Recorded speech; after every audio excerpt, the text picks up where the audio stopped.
osaze magezi ki okubanga ebintu bino ebikyakusoomozezza obitereeza oyongera okubifunamu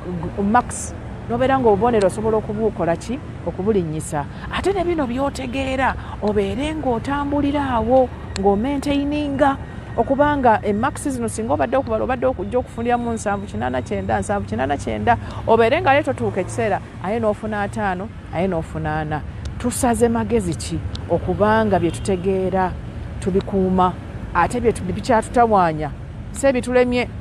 I don't believe in failure. Oba okyalemeddwa bulemwa era okyasobola okusinziira olwaleero oba enkya ku makya n'ogamba nti nsimbudde chemistry ono kakyanga ntawaanya eno ttaamu ey'okubiri agenda kumpulira nga bwe tulaba nti notes zo zirina bw'oba olina holiday package y'omukola otuuseewo mumaliriza obwange abasomesa bo olina ku masimu gaabwe bw'obanga kyetaagisa olinayo mukwano gwe gwensobola okutuulako mu kakompawundi kammwe ne mufunayo bunamba bwe muzanyiramu kaawo osaze magezi kyokulabanga eyirimu eno eya chemistry eno naye etandika okukugondera kubanga nina obukakafu nti ababiyita balinga ggwe nga nawe bw'olina by'oyita nga bakutya naawe bali bootya balinga ggwe so twetaaga bwetaazi kwebudaabuda n'obeera ng'osobola okwetunulamu n'ogamba nti mathematics ono kireka neetaaga okukola omukago ne teacher mbeere nga buli Wednesday taamu ejja oba buli Lwajjuma oba buli Sunday tubeeramu naye nentula ku desk naye n'abeera nga mpitiramu oba nampa waaka extra work mu wiiki ne tuba nga asobola omumakinga ne tumuyitamu ne tubeera nga tuteekamu kye tuyita extra energy. Okusoma kuno nze nakulaba bwe twali tukyali mu kusoma okwo naddala secondary primary ffenna twateranga okubeera ku page emu awo nga tikyasomesa okuggyako Allah be yagereranga ye tategeera mu class naye olwafulumanga ekibiina ebintu byatandikanga okufuumuuka mu ngeri ez'enjawulo. Waliwo abaabirekanga mu kiraasi, waliwo abaabeeranga nabyo ewiiki, waliwo abaabeeranga nabyo omwezi, abagezi obulungi baabeeranga nabyo ttaamu yonna nga yo olwakikwata yakitereka. Kaakati kitegeeza ki? Nti twetaaga obaolyawo revision ey'enjawulo noba ng'oteekamu amaanyi. Okimanyi nti mu holiday muno osobola okurevisinga okusinga ne ku ssomero oba obudde bw'okusoma mu butuufu obudde bw'okusoma tebubaamu kussa naye when you are at home your time is a bit free. Osobola okweprogramminga n'ogamba nti olumala emirimu gye gyawaka ogenda kugyayo ekitabo kyo obeere ng'osomako. Osobola okuzuukukako ekiro obudde nga bukyali munoddako ku dining yammwe oba mu ddiiro lyammwe n'osomayo ekyenjawulo. Tulina ebintu ebitusoomooza olumu nga si bya class work nga tosobola kuyimirira mu bantu n'oyogera ng'olina omutawaana you cannot make a speech.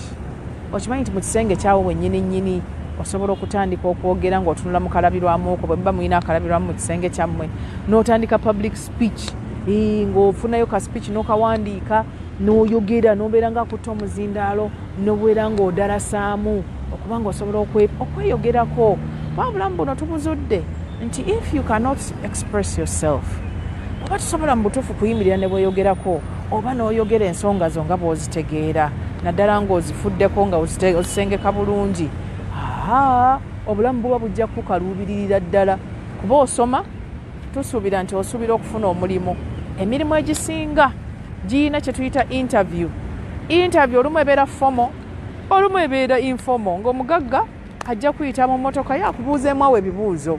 akugambe nti kaakati sooka ombuuliremu ekitongole kyange kino singa kikuwa omulimu ogenda kireetera kyoleesa eki okigattako ki kikipya ki kyogenda okukola ki ng'olina okuba ng'osobola okunnyonnyola n'ogamba nti nze munnaye bondaba wano nze mu bintu ebiyitibwa customer care ebintu ebyokulabirira abantu abo abazze eri ekitongole kyaffe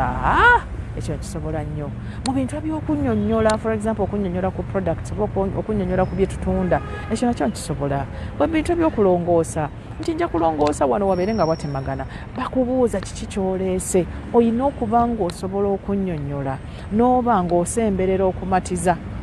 olumu si mulimu gwaffe omuntu ye yeematiza naye ng'osemberera nga information eno obubaka buno osobola okubutuusa ku oyo gw'oyogera naye. Tulina ebintu bye tuyita health challenges. Osobola okuba ng'oli awo ng'obulamu bwo tebweyagala olumu nga tonnaba kwogera olina ebyakusoomooza abantu bayinza okuba bakukwata ng'oli ku ssomero basobola okuba bafuna obulwadde kuva mu ttooyi basobola bakukuba embooko nga emmanjo yo bwakuluma osobola okuba nga yina ebyenjawulo ebyakugwako mu ssomero ng'obulamu tebweyagala bulungi mutima gwo tegukuba bulungi toyagala kulya appetite eri wansi oyina ulcers skin yayonoonese oyina tulina kye tuyita menstruation omuntu oyina cramps challenges mu menstruation n'ebintu ebirala ng'obulamu bwo buyina engeri gye butawaanamu buyina engeri gye butali bulungi tewewulira bulungi tukusaba munnange